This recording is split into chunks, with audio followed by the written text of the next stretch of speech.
El día de hoy me acompaña una, pues, ¿cómo lo puedo definir? Pues emprendedora, ejecutiva, de todo ha trabajado. Creo que básicamente tiene todo mi checklist de las cosas que me hubiera gustado hacer profesionalmente. Me gustaría, tengo 25 años. Pues ha sido, ahora sí que ejecutiva de empresas como Google, de startups como Yalo, inclusive es board member de compañías como Arcos Dorados, que para los que no saben es McDonald's.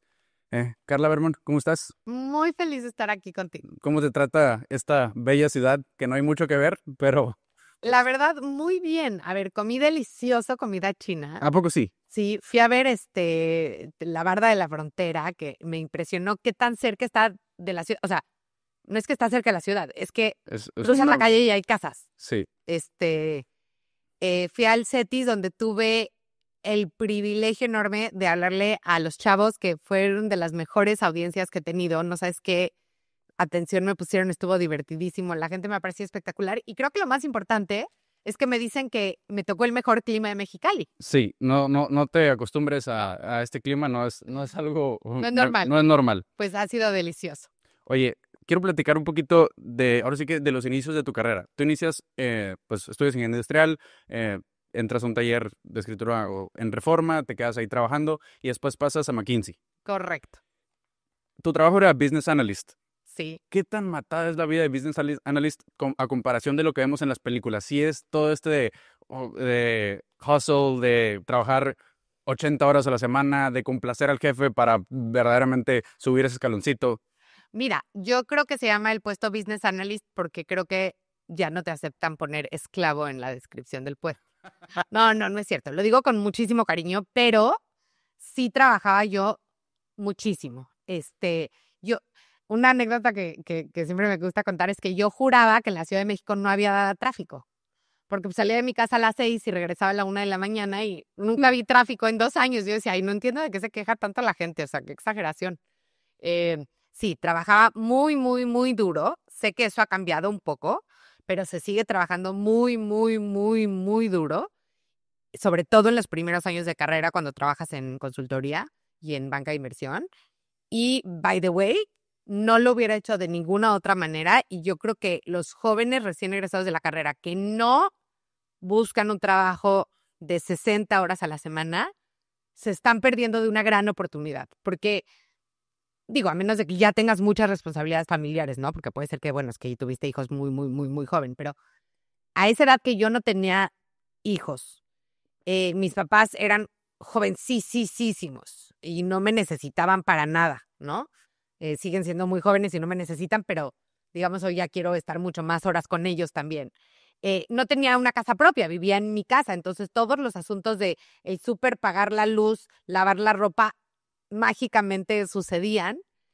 Mi única responsabilidad era dedicarle tiempo a mi carrera, ¿no? Y, y no te vuelve a pasar. Y entonces aprovechar esos años me parece que es crucial y que si no lo haces estás realmente desaprovechando muchísimo. Ojalá te escuche más gente. Porque, digo, yo tengo muchas de estas pláticas con mis amigos y una vez le estaba diciendo a un amigo que eran las 8 de la noche y por alguna razón estaba en mi oficina y me empecé a sentir miedo. No sé, por la oscuridad, no sé, lo que le quieras poner. Y me dice, oye, ¿qué haces trabajando a las 8 de la noche? Y yo, pues, ¿qué haces tú, güey? O sea, y la pregunta, digo, el punto va más de alrededor de que, pues, muchas veces por ejemplo, yo no estoy, o a lo mejor muchos no están de seguros de lo que quieran hacer en ese momento, no están tan satisfechos con su vida, entonces, ¿por qué no verdaderamente le estamos metiendo las horas, no? Es más por esa parte. 100%. Y hay, o sea, va a haber tiempo, hay tiempo realmente para todo. Y sí creo que esos primeros años de carrera son muy importantes porque además, yo que soy ingeniera igual que tú, aunque no ejercemos, pero si tú piensas en un plano cartesiano, voy a hacer una referencia un poco nerd, pero si tú piensas en un plano cartesiano donde todo mundo al terminar su carrera, estamos hablando de ya tienes un enorme privilegio, ya empezaste arriba que el 80% de los jóvenes de este país. Entonces tienes que aprovecharlo, ¿no? Ese es el trampolín que ya te dieron tus papás, tu estudio, tus circunstancias, todo. Claro. Si tú, el punto, o sea, estás en la coordenada 0,0, digamos, la pendiente que tú le pongas a esa recta, sí, o sea, si una recta se define, no puedo creerlo, Dios mío, ¿qué haces? Si una recta se define con la ecuación y es igual a mx MX más B. b, ¿sí? La M, o sea, la B te la da, que es la ordenada del origen, te la da que tus papás, tus circunstancias, tu suerte, tu esfuerzo, ya te dieron una educación universitaria. Ya empezaste más arriba que mucha gente. Pero la M, que es la pendiente, te la das tú. ¿Cuántas horas le vas a meter al principio? Y eso va a determinar la pendiente de la recta. Y todos sabemos que la pendiente de la recta, pues define qué tan arriba y a la derecha, como dice Oso Traba, puedes llegar. Entonces yo sí creo que es bien importante. Sí. Oye, y ya de ahí pasas al MBA. Correcto. ¿Te vas a Harvard? Sí. Yo siempre he tenido esta duda. Por ejemplo, has trabajado en empresas que tienen una aura muy mágico. Google, SoftBank y, bueno, también el lado startupero, pues esta magia creo que está muy padre, ¿no? ¿Que verdaderamente existe esta magia en Harvard de decir, es un lugar, híjole, impresionante?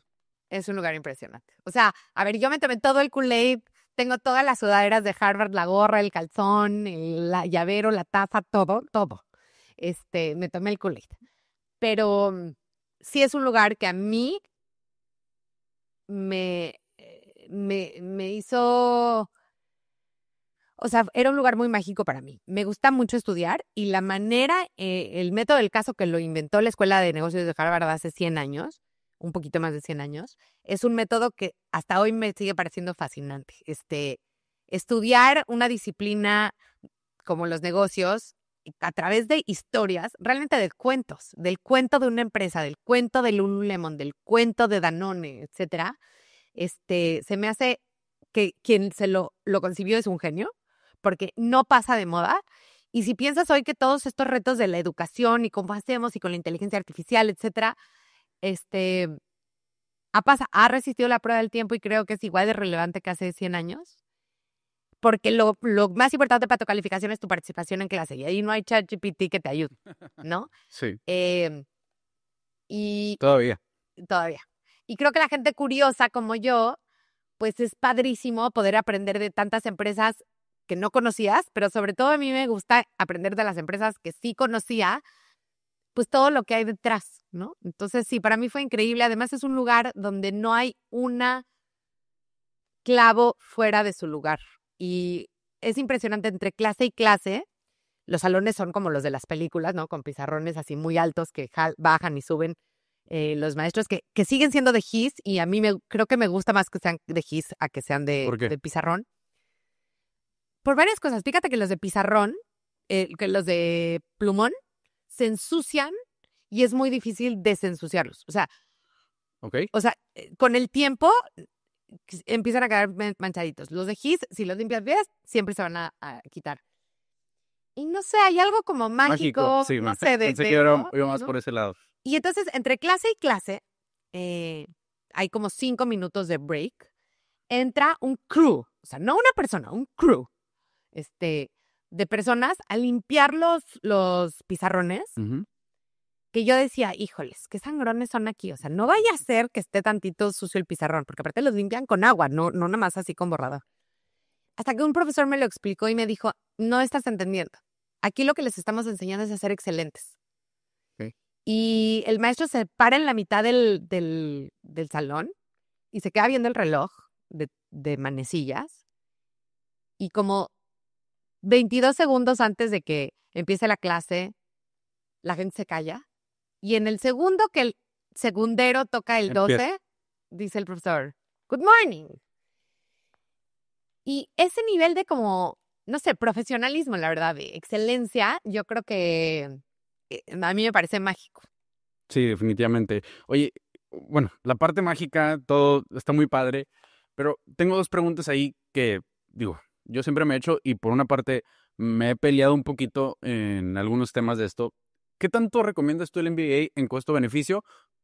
Pero, muy importante, tomando en cuenta dos cosas. Bueno, en Estados Unidos, pues es, digo, 100, 200, 300 mil dólares, tiene que estar carísimo. Ahora, yo critico un poco el tema de las universidades top aquí en México, porque a diferencia de en Estados Unidos, solo hay un Harvard, solo hay un Yale, solo hay un MIT, y aquí, ¿cuántos campus de, tú ya sabes, ¿no? De muchas universidades que a pesar de que tienen un gran prestigio, yo digo, oye, pues definitivamente se tiene que diluir el talento o diluir la calidad con tantos campus. Primero, ¿qué tanto es costo-beneficio del MBA?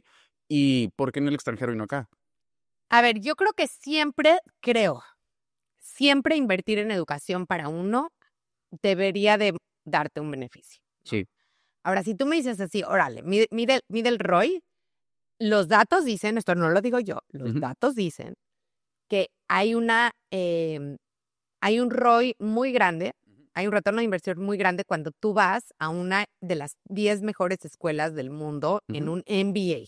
Sí. Si tú vas a Harvard y estudias una maestría en religiones comparadas, por lo menos en salario no hay datos que digan que eso te va a pagar mejor, ¿no? Sí. No hay suficientes, digamos, que yo conozca.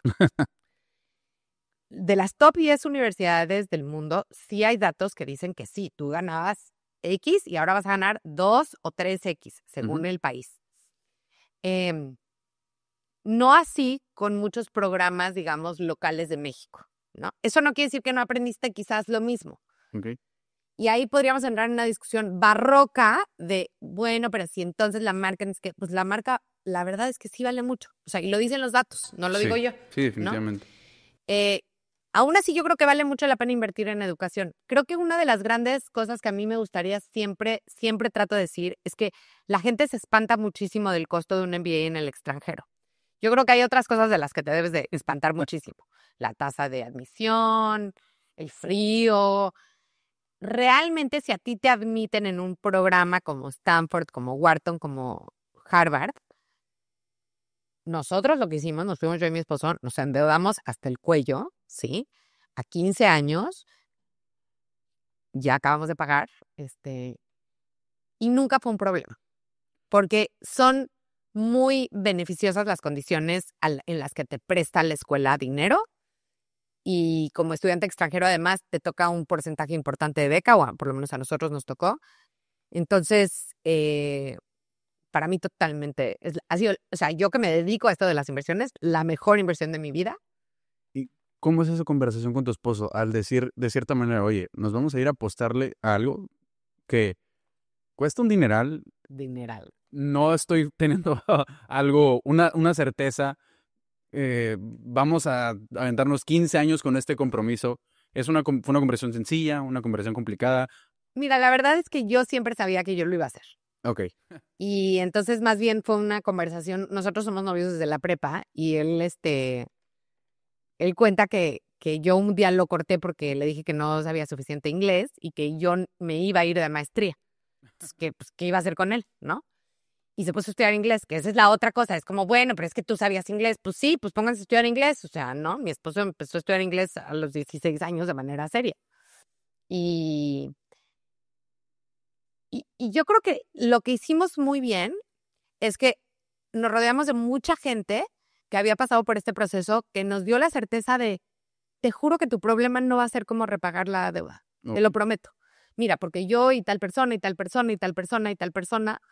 Y pues sí, a lo mejor no te vas a poder ir de vacaciones los primeros años porque vas a tener que pagar la deuda, ¿no? Pero creo que eso hicimos muy bien. Y digo, el día que nos graduamos y nuestros papás fueron a la graduación y yo estaba muy embarazada de nuestra primera hija y nos sentamos y hicimos un brindis, ya fue hace muchos años, pero nunca se me va a olvidar que cuando cada uno brindó y él dijo al final, y te juro que es de esos así momentitos románticos, ¿no? Y él dijo, yo solo quiero darle las gracias a Carla porque me dejó acompañarla a cumplir su sueño, ¿no? Él también estudió en MBA, pero pues él sentía que él nada más vino como de pasajero. Qué bonito. Oye, y ya regresas y entras a Grupo Expansión, ¿verdad? Entró a Grupo Expansión, que en ese momento Time Warner lo acababa de comprar. Ajá. ¿Tenías 25 años? Ay, no vamos a hablar de edades. Y o sea, que falta de respeto con una dama como yo que sigo teniendo 28. te tocó, pues ahora sí que encargarte de un grupo de 14 personas cuando no habías tenido esta responsabilidad. Ay, el muchacho, muy bien, muy bien. Digo, a mí me pasó algo similar a los 22 y si evalúo un poquito el tipo de management de en ese entonces y el de ahorita, es completamente distinto. ¿Cómo se veía ahora sí que la diferencia entre el management que tenías en ese momento a las estrategias o a las prácticas que hacías a lo mejor antes de salir de SoftBank o hoy en día con las personas con las que trabajas día a día? ¿Cuáles son ahora sí que esos hábitos, esas cosas que te gustan, juntas diarias, reportes? ¿Cómo te gusta manejar el equipo? Fíjate que yo creía que era fuerzas ser buen manager. Yo creo que era muy mala manager y luego con mucho esfuerzo y mucha dedicación me convertí en mejor manager. Ok. Pero creo que no es mi fortaleza más grande y me ha costado trabajo aceptarlo porque como que uno cree, no, si estudias business, no necesariamente, no, creo que soy mucho mejor trabajando con equipos chicos que con equipos grandes, con equipos automotivados, ¿no? Y eso me ha tomado cierta madurez como aceptarlo y darme cuenta que esa no es mi fortaleza. ¿Qué me gustan? Sí me gusta tener una cadencia muy clara, o sea, por lo menos semanal. Me gusta setear las expectativas muy claras y muy altas. Y lo que creo que, te digo, que de ser mala me convertí en un poquito mejor, es que antes era creo que siempre he sido muy exigente, pero quizás era muy como intolerante con los errores, Ok. ¿no? Y ahora trato de ser mucho más tolerante con los errores, también ver qué culpa tuve yo al dar una instrucción mal dada o al Sí. poner objetivos pocos claros o Ujú. no dar las herramientas correctas o no planear adecuadamente. Y, y, y bueno, eso, ¿no? Pero no creo que sea yo el ejemplo del mejor líder del mundo y creo que mis equipos, o sea, de los mejores cumplidos que he tenido es, híjoles, me costó mucho trabajo trabajar contigo, pero aún así aprendí mucho. Entonces, Oye, y hablando del tema de tolerancia, Google tiene esta filosofía de hire slow, fire fast.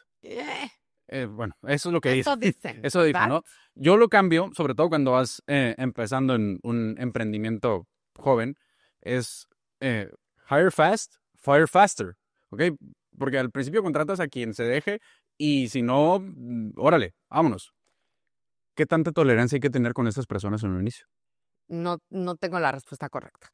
La verdad es Porque es muy que complicado. es muy complicado. O sea, yo me acuerdo que en las clases de la maestría y uno de los problemas de hacerla muy joven es que no has tenido estas responsabilidades. Entonces, en todos los casos de liderazgo que yo sentía que eran una mamarrufada y que para qué estaba yo, o sea, yo calculaba cuánto me estaba costando la hora y decía, no puedo creer que me estoy endeudando tanto más para que este señor nos venga a contar un caso que es obvio lo que tiene que hacer, tiene que correr a todos, ¿no? Y no es tan fácil. Sí. Cambiar la cultura, detectar el talento, evaluar a la gente, entrenar a la gente, reclutar a la gente, retener a la gente buena es complicadísimo. Yo, yo creo que el problema es que es un poco como casarte. Voy a decir una metáfora que quizás no es políticamente muy correcta. Mi mamá siempre me decía, uno se casa con lo mejor de lo que se quiere casar con uno. Ok. O sea, pues sí, claro, sí, a lo mejor todos se quieren casar con Jennifer Aniston, pero Jennifer Aniston pues solo se quiere casar con Brad Pitt, ¿no? Entonces tú contratas a lo mejor de lo que quiere trabajar en tu empresa, de lo que te alcanza, de lo que puedes atraer con tu carisma, con la promesa de lo que quieres hacer. Y entonces, cuando eres un startup chiquito, no tienes acceso al mejor talento. Cuando vives en una ciudad que a lo mejor no tiene muchísimas universidades, no tienes acceso al mejor talento. O cuando vives en una ciudad donde sí hay muy buenas universidades, pero tienes a 6 transnacionales que pagan muchísimo, que tienen seguro de vidas, que tienen coche gratis, etcétera, etcétera, pues no tienes acceso al mejor talento. Tienes que usar diferentes Sí. mecanismos que no sean solo eso. Entonces yo creo que contratas lo mejor que puedas contratar y luego sí creo que no hay que tardarse demasiado. Obviamente hay que darle el tiempo correcto, pero sobre todo en dos características que yo creo que es la automotivación y la capacidad de aprender. Esas creo que si no las aprendiste de chico y no las tienes a los 22 años, Ya no está veo cabrón. cómo. Sí. No veo cómo. Oye, tanto en Google, en SoftBank, en Yalo, pues parte de tu chamba era apoyar a los equipos de venta en todo el tema del crecimiento. Pues, bueno, tú estuviste brincando, ¿no? De cierta manera, entre estas empresas, o sea, fuiste cambiando de trabajo y te traían para estos puestos estratégicos. ¿Qué era lo primero que tú llegabas a analizar en los equipos de venta para ver si estaban haciendo las cosas bien o las métricas que más te importaban a ti en cuanto al crecimiento? Depende mucho. Yo creo que depende mucho si es De lo que estás B2B o vendiendo, ¿no? Sí, B2C. correcto. No, sí, no sé si de lo que estás vendiendo, sino sobre todo de tu mercado. go to market. Pero Ajá. hablemos de B2B, ¿no? O sea, cuando tú le vendes a empresas, porque ahí sí tienes que evaluar el desempeño individual de la gente. En B2C tienes que evaluar si tienen la estrategia correcta de marketing, si el funnel está correcto, si te estás convirtiendo, pero es una cosa como mucho más técnica. En B2B, creo que lo primero que me gusta evaluar es qué tan claro tiene el vendedor dónde está parado.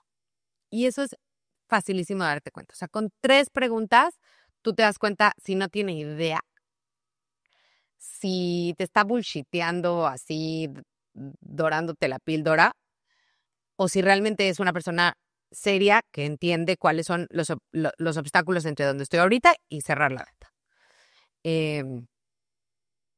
Tengo un buen olfato para el bullshit, la verdad.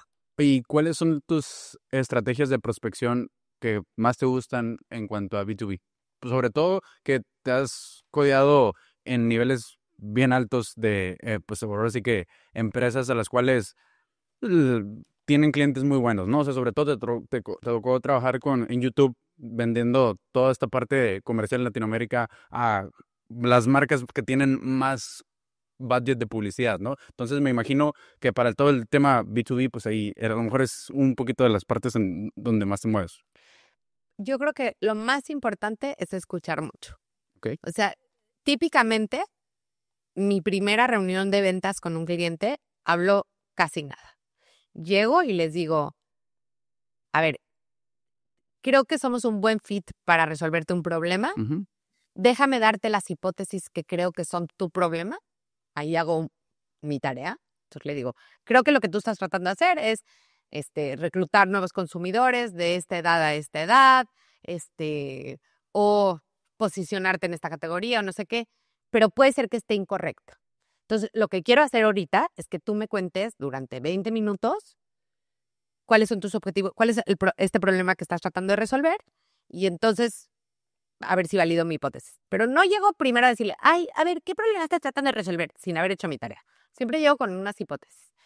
Y 2 de cada 3 veces me dicen, ay, le atinaste a esta y a esta, pero te faltó esta. O sea, difícilmente si realmente te pones a estudiar una empresa, sobre todo una empresa grande, no puedes llegar con una buena hipótesis Ujú. de qué problema está teniendo el director de marketing, si es que tu buyer persona es el director de marketing o el director de finanzas, si es el director de finanzas. Yo creo que es una falta de respeto gigantesca para el cliente que un vendedor llegue y haga una de las siguientes 2 cosas. O llegue a que lo brifees sin que haya hecho su tarea. O sea, yo, si tuviera el valor, bueno, no si tuviera, porque nunca he sido clienta, ¿verdad? Pero me pararía de la mesa, así de. Y la otra que me parece que es otra súper falta de respeto es llegar y ponerle play a tu speech de ventas sin ni siquiera entender cuál es el problema del cliente. Creo que esos son los 2 pecados capitales de las ventas B2B. Sí. Oye, ahora ya pasando a tu etapa ahora como inversionista, bueno, que tienes mucho tiempo siendo inversionista, Ángel, te he escuchado hablar de la importancia de tener un buen network. Sí. Ahora, yo me imagino que para poder levantar este fondo con el que estás trabajando directamente a través de Shark Tank, em, pues no debe haber sido sencillo. Y obviamente, pues es parte de, a lo mejor, de tener un buen network de toda esta trayectoria que has hecho. Pero cuéntame un poquito del detrás de cámara, no de Shark Tank, sino de cómo fue levantar este fondo, qué tan complicado es, si es con puro conocido, si literalmente es ir a través de, pues, de alguna persona que te canalice con este tipo de gente que esté dispuesto a invertir la lana. ¿Qué tan complicado? ¿Cómo es todo esto? A ver, la primera vez fue con puros Friends and Family. Fue un fondo chiquito, entonces la verdad es gente que confía en mí. Friends, Family, En Fools. Family of Friends and Fools, ajá. Espero que no, ¿verdad? Porque, o sea, ya tengo que responderlos. Y la segunda vez, lo ampliamos un poco más. Yo lo dije una vez en el episodio de White Paper, pero sí traté de que fuera gente que estuviera no a más de 3 links de distancia. Ujú. Porque quería que fueran inversionistas calificados en la medida de lo posible. ¿Y a qué me refiero? Invertir en Venture Capital que es lo que estamos haciendo, Sí, es un VC. es una inversión de alto riesgo y de largo plazo, Ujú. ¿sí? Entonces, dado que es una enorme responsabilidad, yo no quería tener en mis manos dinero de alguien que por mi culpa no pudiera pagar la colegiatura de sus hijos. Entonces me aseguraba, cuando no era gente que conocía, a ver, incluso con gente que conocía, siempre, a veces hay que desvender también, hay que descalificar a los prospectos. Y en este caso siempre fui muy clara con todo mundo de esta es una inversión de alto riesgo y de largo plazo. Y cuando me decían, ¿qué quiere decir eso? Quiere decir que podemos perder el 100% de tu dinero. No creo que eso pase, pero es una Ajá. posibilidad real. Ujú, sí. ¿Y qué es largo plazo? Que puede ser que tengas aquí amarrado tu dinero 10 años. Es más, probablemente lo vas a tener amarrado 10 años. Con eso mucha gente se descalificaba fácilmente porque yo creo que de pronto hay gente que siente que tiene esta como obligación de con sus amigos. Entonces ya me dicen, bueno, no, es que como tú me dijiste, perfecto, listo. Entonces, para mí era muy importante que fuera así. Y te digo, fue un poco al revés. O sea, no es que le dijimos que no a mucha gente, pero a mucha gente con esto solitos se descalificaron. Sí. Y mucha gente que de pronto me escribía así del podcast, así de, hola, y yo veía que no veía como o sea, como que no tenía manera de hacer cierto due diligence en ellos, pues prefería no tomar la inversión. ¿Y tú personalmente cómo tomas la decisión de decir que sí a Shark Tank contemplando esto? En México hay pocos eventos de liquidez a comparación de Muy poco. Estados Unidos, ¿no? Para los que no saben qué es un evento de liquidez, básicamente que llega alguien y un fondo más grande y compra la empresa o salir a la bolsa. ¿Ok? Entonces, O que otra empresa te compre. o que otra empresa te compre. Entonces, tomando en cuenta eso y tomando también en cuenta que de cierta manera en Shark Tank, pues iban startups, pero no todas necesariamente van a tener este crecimiento NX como alguna empresa de tecnología que está acostumbrada en el mundo de VC, en Silicon Valley y todo esto. ¿Cómo te animas tú a decir, sabes qué? Me la voy a aventar independientemente de estas variables que pues sí pueden ser un poquito complicadas de... Primero, lo que invierte el fondo Ujú, tiene una tesis de inversión. Es una ok, tesis de inversión bastante laxa, sí. pero es una tesis de inversión que contempla que tienen que tener una posibilidad de tener una salida, Ujú, ¿no? ok.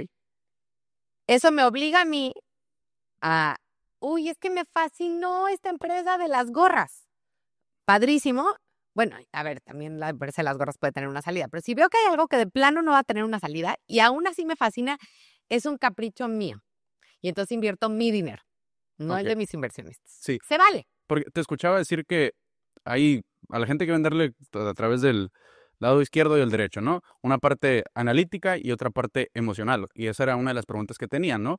¿Qué tanto juega? Digo, sé que eres una persona estructurada, analítica, pero como parte de esta herramienta que tú utilizas también al momento de vender, cuando identificas este problema, no problema, esta situación al momento de la venta, ¿qué tanto juega para ti la emoción? De decir, híjole, es que me encanta, pero no, pero sí, o datos duros. ¿Qué es o sea, porque yo lo veo así. El nivel de inversión es inversamente proporcional al nivel de riesgo e incertidumbre. El riesgo y la incertidumbre, ¿cómo lo puedes mitigar? Con data. La manera, creo que más sencilla de explicarlo. Así es. Pero la parte emocional, ¿dónde queda para ti? O sea, si no me emociona, no va a pasar. ¿Ok? O sea, puede ser un gran negocio que tenga un gran margen, pero si es algo que de verdad no te llama la atención, adiós. Me tocó estar una vez involucrada en un negocio que me daba toda la hueva del mundo, pero que en papel sonaba súper bien para mi currículum, etcétera, etcétera.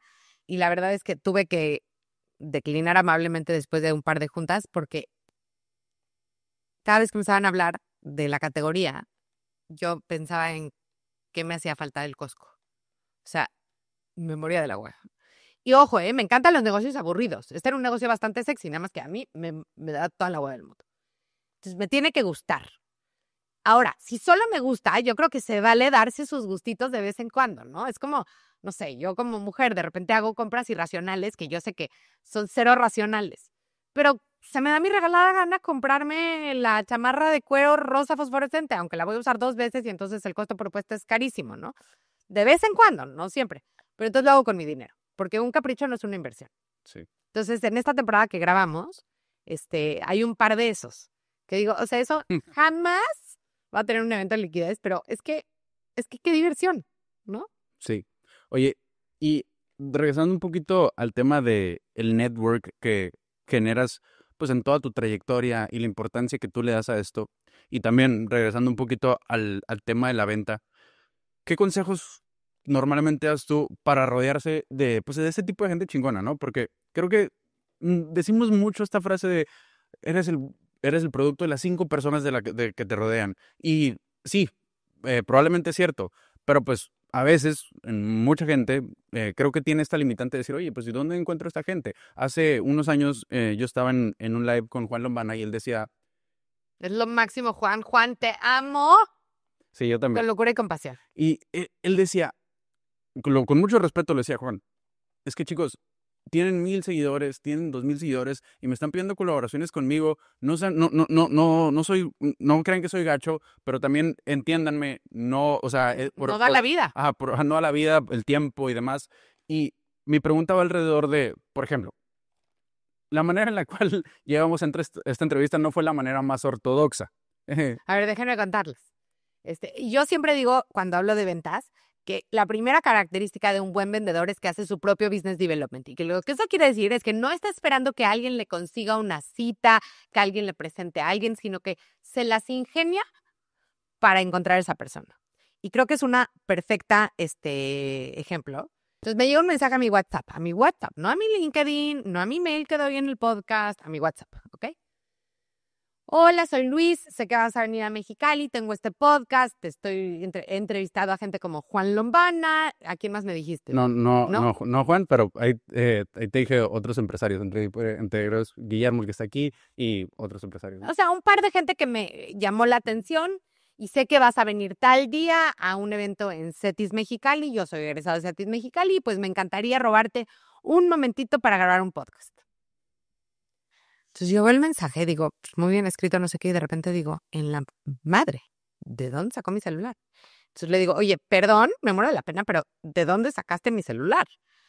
Y va que todos somos paranoicos hoy en día, ¿no? Entonces me manda un screenshot, estaba yo en algo, me acuerdo, entonces vio el screenshot y de primera mano pensé que era como Facebook. Y dije, no puedo creer que soy tan idiota que tengo mi celular de manera pública en una red social como Facebook. Ya luego me explicó él que no, que estaba en una herramienta. No voy a decir qué herramienta es, porque no quiero que todo el mundo consiga mi celular. Pero el hecho fue que uno fue súper respetuoso, ¿no? No se sintió invasivo, a pesar de que me escribió directamente. Tenía una explicación creíble y legítima de por qué había conseguido mi celular y que hablaba de que, pues, hizo su tarea, ¿no? ¿Cómo te digo que no? O sea, ¿cómo te digo que no? Y ya sabes, mi equipo así de, es que tiene solo no sé cuántos followers, me da igual. Es que me da exactamente igual, porque además tener muchos followers puede o no ser una señal de muchas cosas. Te preparaste y fíjate, no erré, te preparaste increíble para la entrevista. A lo que voy es, claro que te puedes rodear de gente buena. Tus maestros en la universidad, tus jefes, el niño más listo de tu clase, ¿no? El más ingenioso. O sea, y no por conveniencia, porque no quiero que suene como que es conveniencia, pero sí creo que es importante saber tener un network genuino, no nada más porque quieres networkear y dando y dando, ¿no? O sea, yo pienso cuánta gente yo le hablé, ¿no? Cuando estaba en un trabajo no tan sexy, a pedirle, o sea, desde en Reforma, a pedirle una entrevista, bueno, eso sí era sexy, pero a pedirle una entrevista, o cuando estaba en metros cúbicos, a pedirle una cita, ¿no? A los presidentes de las asociaciones de promotores inmobiliarios, cuando éramos una startup chiquita, o cuando estaba en Yalo y ya no tenía el apellido rimbombante de Google, ¿no? Que me volvieran a dar una cita. Entonces, este mundo es circular. Ayer justo, ¿cuándo sale este podcast? Pasó mañana. Bueno, no importa, porque también lo voy a decir en mi podcast, pero vi un post que me conmovió impresionantemente de correspondencia por email entre Lin-Manuel Miranda, que es el es el creador de Hamilton, el super musical, y Stephen Sondheim, que es el más grande creador de musicales de la historia en Estados Unidos, que era un consagrado. De hecho, lo puso Lin-Manuel porque estaría cumpliendo 96 años Stephen Sondheim, y de cómo él le mandaba mails diciéndole cómo iba en la revisión del segundo acto de Hamilton, largos y detallados y con attachments. O sea, le estaba pidiendo mucho tiempo y cómo Stephen le contestaba, ¿no? Y esta correspondencia que duró meses. Y es que, la verdad, nadie, o sea, esa gente que dice, yo me hice solito, no mames, nadie nos hicimos solitos. Todos necesitamos a alguien que nos diera una primera oportunidad. Todos necesitamos para empezar desde nuestros papás. Si no nos hubieran cambiado el pañal de chiquitos, nadie nos hicimos solitos. Y entonces creo que tenemos la obligación, primero obviamente con nuestros padres, ¿no? Porque sin ellos no hubiéramos sobrevivido, pero a veces no le puedes devolver el favor al que te lo hizo. Sí. ¿No? A esa maestra que confió en ti, a esa persona que te decidió dar una entrevista aunque llegaste después de que acabó la convocatoria, ¿no? A esa persona que tomó un riesgo contigo y entonces tú también tienes que hacerlo, porque si nada más estás buscando para arriba, al que va más adelante de ti para que te mentoree y tú no haces lo mismo, pues eso se llama ser un hijo de su madre. Definitivamente. Oye, Carla, y ya para terminar, ¿qué es algo que crees que aprendiste muy tarde en la vida, que de haberlo aprendido antes hubiera tenido un impacto mucho más positivo, tanto en tu vida profesional como en tu vida personal? Tómate tu tiempo. Es una gran pregunta. Fíjate que el otro día oí un podcast de que no sé si que en los últimos 10 años la frase, esa es una gran pregunta, lo dice todo el mundo todo el tiempo. Y entonces me choca decirla, pero esta sí es una gran pregunta. Creo que a no tomarte tan en serio a ti mismo. Y